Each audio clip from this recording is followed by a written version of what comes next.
Alright, I guess we're gonna head back now that we've been this way and seen all this. Whoa, okay, we got some new people. Some weirdo, and Chelmy's here. And I mean, Layton said the people of the manor have their hands full with Chelmy, but he's here, so we can go there now. Probably can't, though. I guess I was gonna go back to the festival, you know, or the livestock competition or whatever. I dropped the stylus again! Why can't I hold on to this thing? Is he asleep? I love his chin. Perimeter is secure. Will do. Gotcha. That's how you identify yourself. There's no ID, no driver's license. You gotta solve a puzzle. It's more... Even the puzzles that aren't mazes. There's been like 27 maze puzzles. Even the one with the net, it was a similar thing. It's like tracing an outline, you know, following the line. And now this, very similar to mazes, sort of. It's very weird. So here we are. 3 rope loops are tangled together with a single red rope. If you were to pull both ends of the red rope, a single knot would form in the middle.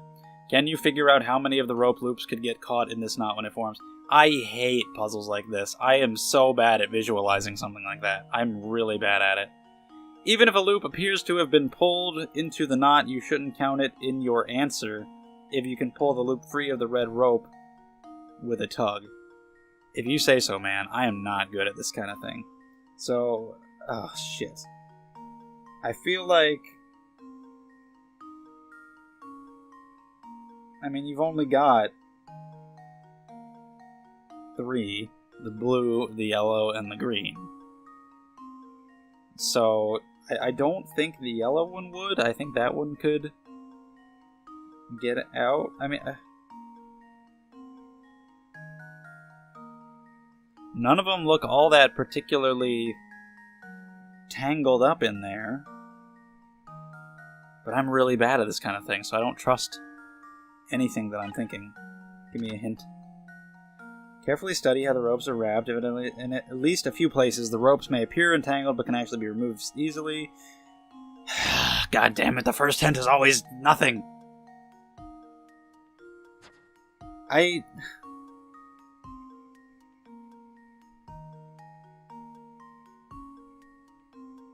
Fuck it. None of them. None of them. Consider this puzzle solved. Okay. Why did you burden me with the question, then? If the answer was none. None of them, the puzzle might as well have not existed. He must be some kind of mad puzzle genius to be able to talk about them in his sleep.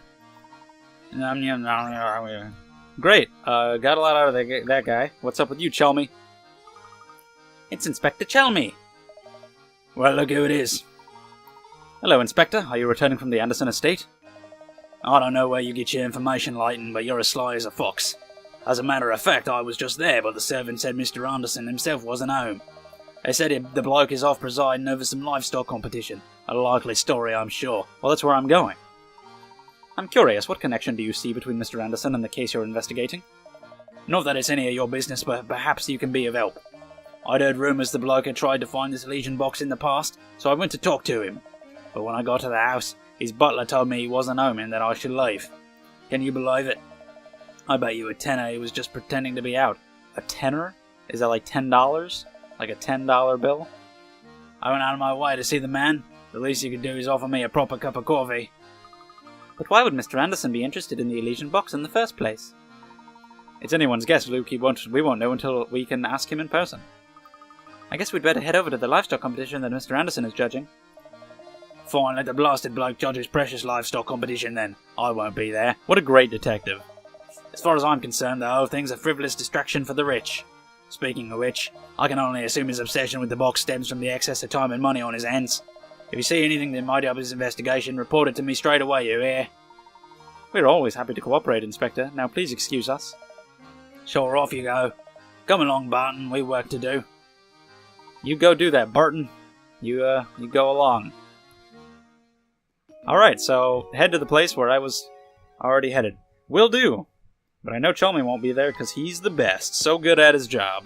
The one lead he has. What the fuck is this guy smiling about? I also don't like his face. Balsa, like the wood.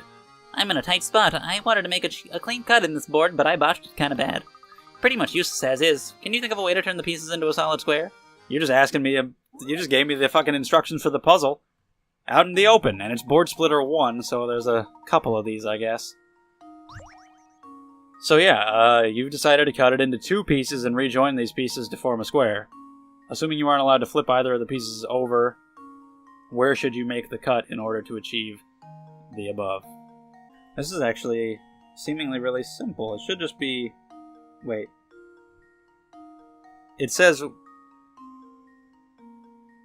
where would you make the cut?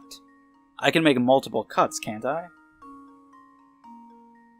I mean, I would imagine so, as long as it's 2 pieces. If that's 2 pieces, you just move that right over there. It's no problem. I'll go for it. This should do the trick. Okay. Huh. Wonderful.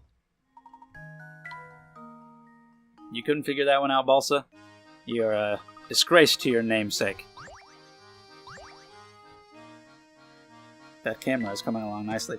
To the livestock competition. I hope we get to judge some. Pick the best pigs to eat. Look at this place. We made it back in time to catch the competition. If we've been informed correctly, Mr. Anderson is judging the entries. So he should be somewhere around here, right? Indeed, I wonder which of the gentlemen walking around here is our man. Uh-oh, it looks like the 2 men over there are getting pretty hot under the collar about something. I'm sure it's nothing that can't be solved with a good old-fashioned puzzle. What's up, guys? Clabber? Oh, God, the faces are getting scarier and scarier. Just look at that mangy coat. Anyone with 2 eyes can see that's no bovine of mine. I know what's gone down here. Someone swapped out my cow for this lemon. What? Well, what do you want me to do about it? Can you at least point out which cow is yours? Look at his look at his forearms. Ew! Look at Oscar's forearms when the text blocks go away. Oh my god. Oh, they're like one-piece legs, but grosser because it's the arms. What seems to be the problem, says? This fella here seems convinced someone swapped out his prize cow for another. I'm telling you, that ain't no cow of mine. My girl was perfect from horns to tail. See what I mean? There's just no reasoning with him. We can't start the contest with him carrying on, but I don't know how we can clear the situation. I'll take care of this. I bet the cows would know if any monkey business went on. Of course, why didn't I think of that myself? I'll leave this one to you, Luke. Oh, hi, ladies. How are you? Excuse me, miss. Can you help us out here? Moo? Oh, thank you for the help. That's all I needed. We got it under control now. I see. What the fuck? Luke has a way with animals, apparently. I guess he's, yeah. At the very least, figured out a puzzle. Yep, here we go. Misinformation! My god. That is the worst thing I've ever seen in my entire life. Alright. 5 cows are grazing at the festival. 2 of them are true moo cows, a breed that only tells the truth. Excuse me? The other 3 are no way cows. What the fuck is this puzzle? A different variety that always lies. Like, in what way? They're cows. Using the following so I guess they just talked to Luke, like, legit. Okay. Sure. Using the following statements from each cow, mark all the no-way cows. Tap a letter to mark the cow below it. Jesus. So A says that D is a liar. B says that C is a liar. C says that A is telling the truth. If B was telling the truth and C was a liar, that would mean that A is also a liar, which means that D is not a liar. D says that E is a liar. E says that B is a liar. As simple as it probably is, I would like a hint about, like, a place to start when thinking about it. Oh, fuck you. How the shit do you even get away with this? How do you even... they fucking put this in the game, and they laughed. They typed that in, they programmed that, and they're just like, yeah, we're level 5, we make games. Fuck you! Are you kidding me? Don't overthink this one. Assume a variety of possibilities and try each one. Go straight to fucking hell. Are you kidding me? Are you actually kidding? You condescending asses. Jesus Christ. What the fuck, man? Oh, you know, look at it from a couple angles and just try it until you succeed. No! I want a hint. Assign a breed to a cow. Then run through all the cow's statements to see if they're consistent with your findings. Okay, I probably could have figured that out, but I wanted my hints. Fuck you, though. That was some bullshit. It's just wasting a hint coin. I think it's A, C, and E. I started with A, and I'm thinking, okay, if A is telling the truth, then D is a liar, and then that would mean that E is not a liar, which means that B is a liar, which means that C is a liar, which means that A would be a liar, which contradicts where I started this whole thing. But then if you assume that A is a liar, he says that D is a liar, so D would be telling the truth, and he says that E is a liar, and then E is a liar, so B is a true moo, and C isn't, and so yeah, that lines up like that, and sure, ooh, fine.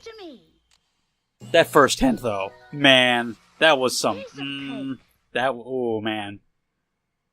Can you imagine, like, if somebody gave you that hint to your face, I would just instinctively, like, automatically punch them. I wouldn't be able to control myself. My god.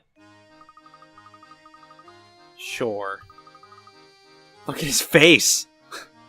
Things should all be sorted out now. Oh my god, he's scary. You betcha, look at that build, that lustrous coat, that soulful gaze, that's my cow, no doubt. So everything's okay by you? Better an okay, kid. With my darling back, I'm a shoo-in for that blue ribbon, thanks. Wow, Luke, you sure have a way with animals. Oh, it's nothing, really. Look over here, you two. They're about to announce the winner. I feel like I've used a lot more hint coins early in the game than I did in the first one. Because the first hints are bullshit. Oh, the Dairy Crown. I gotta know. Or will they be the Dairy Queen, and then you can get ice cream from them? I mean, they make milk, because it's a cow, and then, you know, dairy and ice cream, and, you know. It's Oscar the Moo Tilda! Is she psychic? I hope so. Hold on now, you mean to tell me my sweet Mary Moo didn't take first place? Too bad you swapped your cow back, Clyber. If you'd kept quiet, you'd be the winner, eh? I was robbed! The competition must have been rigged! Rigged, I tell you! Nah. To think he went through all that trouble to get his cow back, then ended up losing because of it. Yes, I suppose it goes to show that things in life don't always go as planned. Right you are, Professor. Say, shouldn't Mr. Anderson be around here now? Yeah, we spent an awful long time on the cow thing. We're here for Mr. Anderson. Which was just click on anybody. What's up? Oh, God.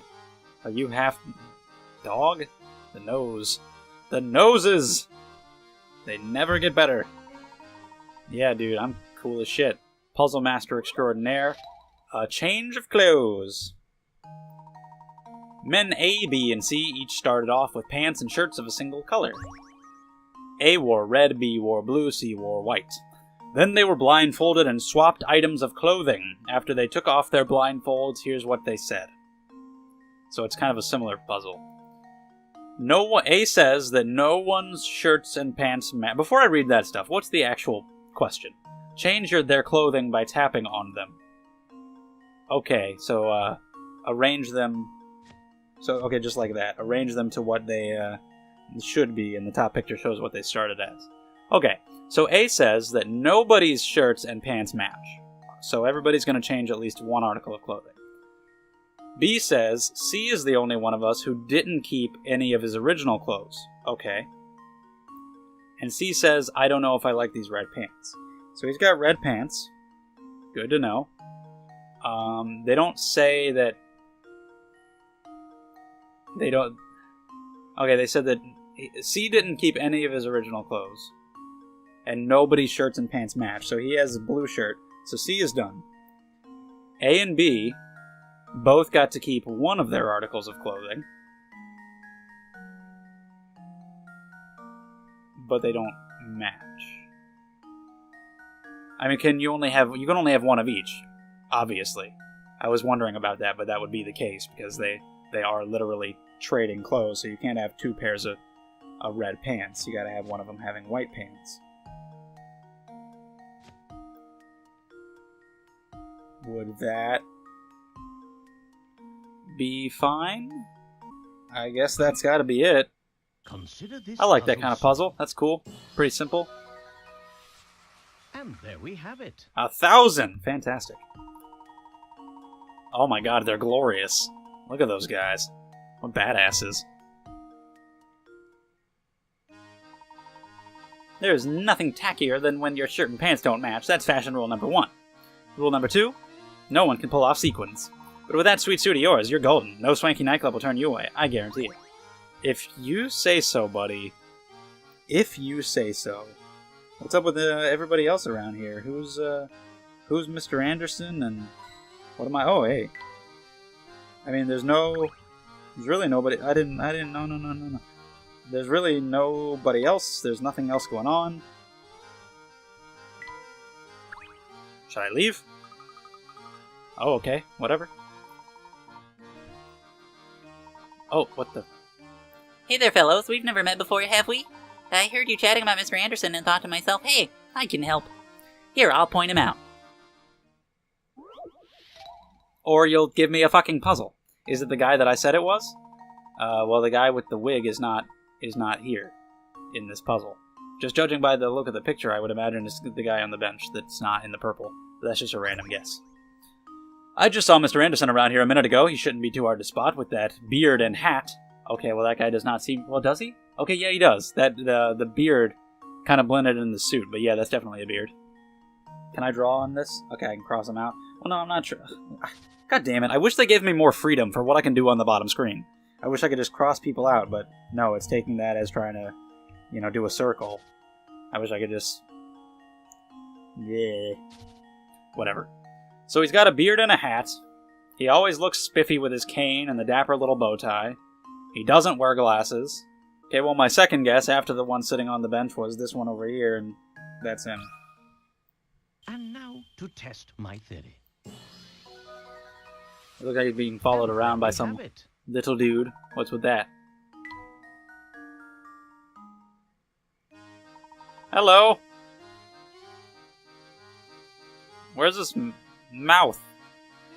It's weird how the beard just goes right up into the mustache. It's... Okay, there it is. Well, how strange. The one and only, my friend, and whom do I have the pleasure to be speaking with? The name is Herschel Layton. My friends and I have come to this fine town in search of the Elysian Box. I thought a man of influence such as yourself might be able to offer us some direction. The Elysian Box, you say? Why would you want to go chasing after a thing like that? So you're familiar with it, then? Familiar? No, but I do believe my dear mother once searched after the very box you speak of. Interesting. Please elaborate. Oh, well, my birth mother died when I was very young. The mother I speak of is actually my mother-in-law, Sophia. She founded this village way back when. A kinder soul I never met. Sharp, too. I married into her family, but she treated me like her own flesh and blood. Seeing how I never knew my own mother, I suppose it would be fair to call Sophia my real mother. Ever since my wife passed on, Sophia continued to treat me as one of her own. Mother Sophia looked high and low for that box, but she never did find what she was looking for. So she made efforts of her own to search for it. Fascinating. Tell me, where might Sophia be now? Dead. She left us last year. In her last days, she spent a lot of time holed up in her room writing. Sadly, I never found out why she was so intent on getting her hands on that box. Is it a fucking music box? Is that all it is? I bet it's something like that. Some kind of tune to play to her daughter or something. I see. I'm sorry for your loss. Thank you. Well, my mother may have had knowledge of the subject, but she's gone now. Now you know as much as I do. I regret that I couldn't be more help to you, sir. Not at all, Mr. Anderson. I've learned a great deal from our conversation. You have my thanks. Oh, one thing before you go, Mr. Layton. Please take a look around you. These picturesque hills, these happy people. Dropstone has been blessed with so much. Sophia turned this place from nothing into a village full of warmth and camaraderie. Dropstone mustn't ever be allowed to wither and fade like so many other villages. After all, too many sacrifices. Whoa. Sacrifices? Yeah. How many people did you kill? How many people are buried underneath my feet right now? I wouldn't say that, Luke. It appears the village is inextricably linked with the Elysian box. I also find Mr. Anderson's choice of words interesting. Yeah, sacrifices. Well, I now have my theory about the box. We'll see how that goes. But for now, I'm going to end the video. Thank you for watching, and I'll see you later.